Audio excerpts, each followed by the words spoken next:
lesson today is taken from the book of John, chapter 12, verses 1 through 8.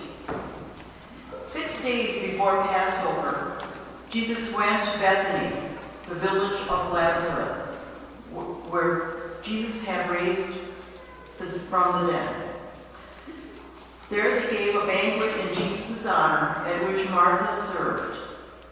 Lazarus was one of those at the table. Mary brought a pound of costly ointment, pure nard, and anointed the feet of Jesus, wiping them with her hair. The house was full of the scent of the ointment. Judas of Iscariot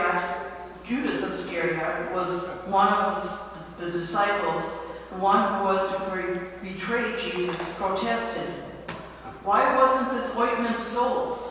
It could have brought nearly a year's wages, and the money been given to poor people." Judas didn't say this because he was concerned for poor people, but because he was a thief. He was in charge of the common fund and would help himself to it. So Jesus replied, "Leave her alone. She did this in preparation for my burial. You have poor people with you always, but you won't always have me." These are the words of our still speaking God. Thanks be to God.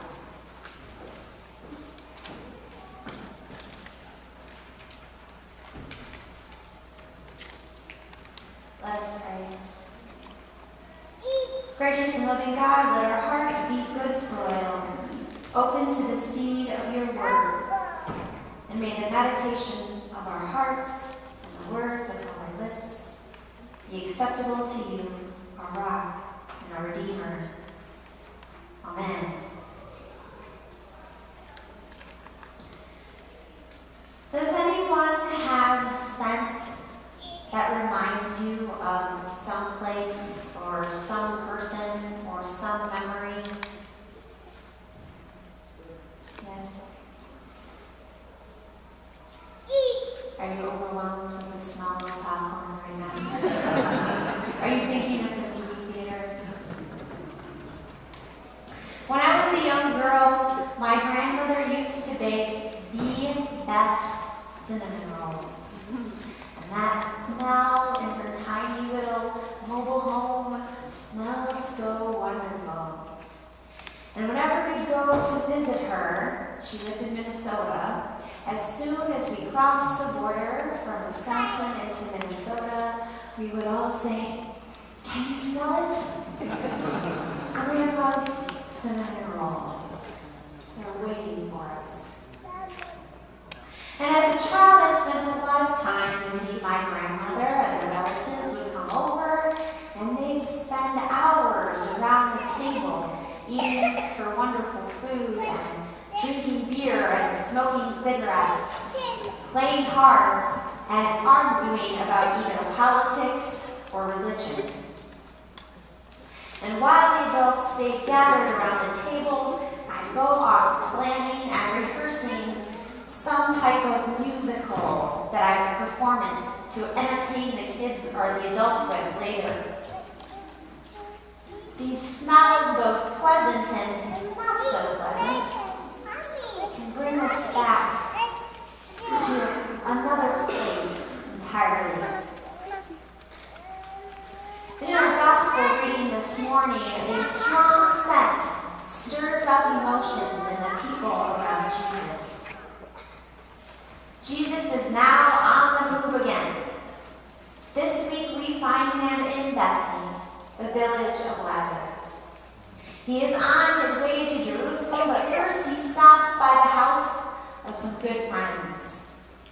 And these friends are the ones from the stories you may recall of Martha upset with Mary for not helping in the kitchen, but being at Jesus' feet instead.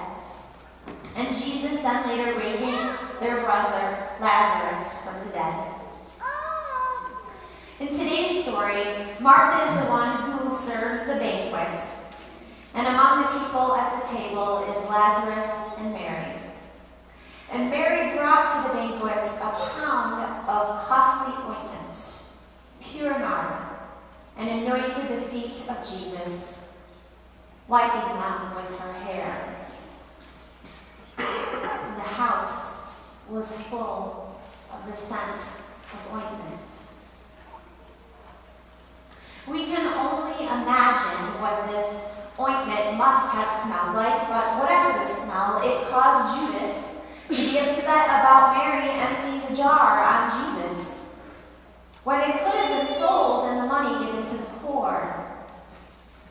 Judas was attempting to chastise Mary about her generosity to Jesus, telling her that her generosity should be focused on those less fortunate. The text tells us that Judas wasn't really concerned about generosity to others, as he will betray Jesus for his own monetary gain. Verse 6 says, Judas didn't say this because he was concerned for poor people, but because he was a thief. He was in charge of the common fund and would help himself to it. But I do not think this story is about Judas or about Jesus. Judas was needed in the story to make a point about Mary. It is Mary and her actions are what the story is really about. Jesus was about to be crucified. Now, not only did they anoint the sick for healing and the dead for burial, they also anointed kings for leadership and authority. Mary emptying the anointing oil on Jesus was not only a sign of Jesus' leadership and authority in her life, but the foreshadowing of his death. Her passionate display of love to Jesus was an acknowledgement of her understanding of who Jesus was and what was to happen. Her emptying of the anointing oil was emptying of herself. She did not need to cling to worldly possessions for herself. And to be honest, a woman supported by her brother in a time when Lazarus being alive was proof of the power of Jesus and therefore a target of the Roman Empire. I'm not sure I could have emptied the jar if I knew I was somehow going to have to figure out how to use it to support myself. Emptying the jar was emptying herself, giving as Jesus gave, acknowledging the time she had remaining with Jesus and not weighing the cost of what discipleship meant. Today is Stewardship Sunday, a day when we pour out some of our anointing oil for the work of the church. And when I say the work of the church, I mean really doing the bold work of Jesus Christ. I mean really being the church by growing in faith and spirituality. Now, looking at this text as a stewardship text, we should ask ourselves, am I Mary or am I Judas? Do I speak about taking care of the poor without actually really taking care of the poor? Or do I empty of myself and not weigh the cost of discipleship? It is so easy to weigh the cost of participating in church.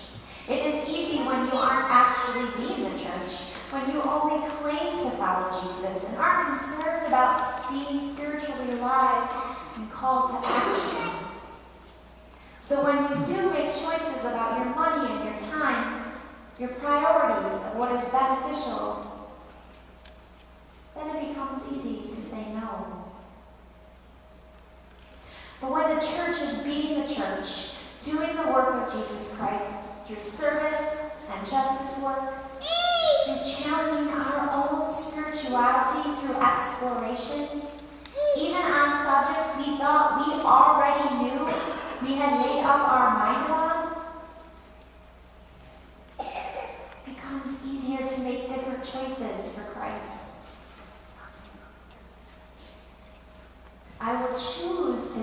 5 hours a week towards ministry and mission. Or my family will choose to make church time our priority time. It becomes easier to make those commitments because we become like Mary, giving generously, demonstrating our love for Jesus. When we allow ourselves to be moved by Jesus, we find ourselves giving more for him. Here's an example. For our marriage in the Bible, what is and is not in the Bible workshop, we had 22 people say, yes, I will attend. And most of those people told me after that it was worth the time that they dedicated to the workshop. Did those people know going into it that they needed that time to challenge themselves to dig deeper? Most likely no. Not one person told me that they wish they had their hours back. You don't know the ways Christ can change you if you are consistently counting the costs. When you are constantly considering if we should be doing something else instead. When we are focused on other things that we may miss out on instead of looking to what you may gain from the experience. You are counting the costs. I hope someday to be able to say that I am married.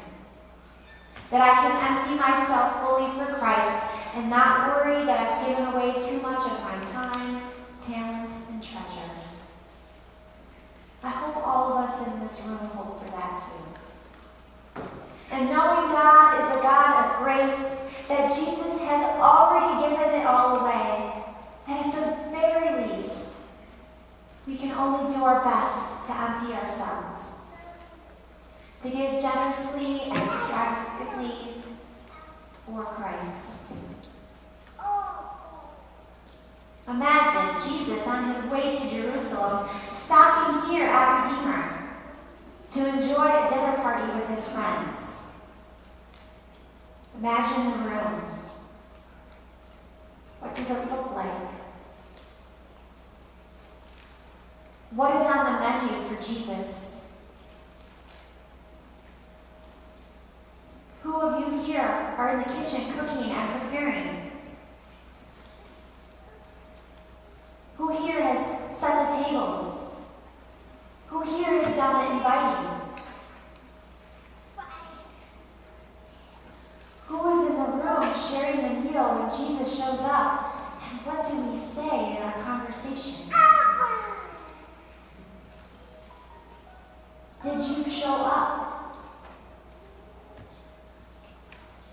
But most importantly, what does the room smell like?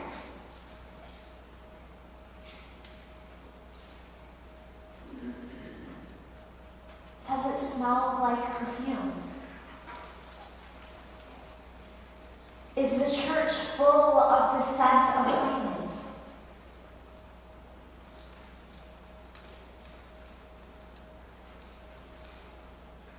Are you moved to empty yourself?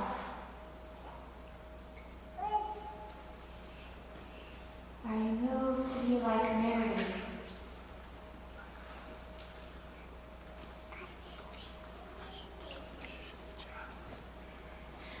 Perhaps most often we think of stewardship as only taking care of our resources and being cautious and careful with our spending.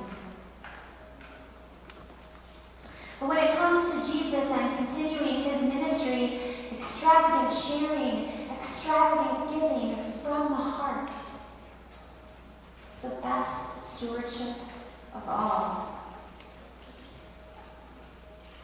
Next Sunday, we will see that Jesus moves again. Jesus moves to the holy city as the King of Peace. But today, Jesus is stopped at the dinner party, where God has moved us to empty ourselves. Amen. Please join in singing our song of reflection, said Judas to Mary.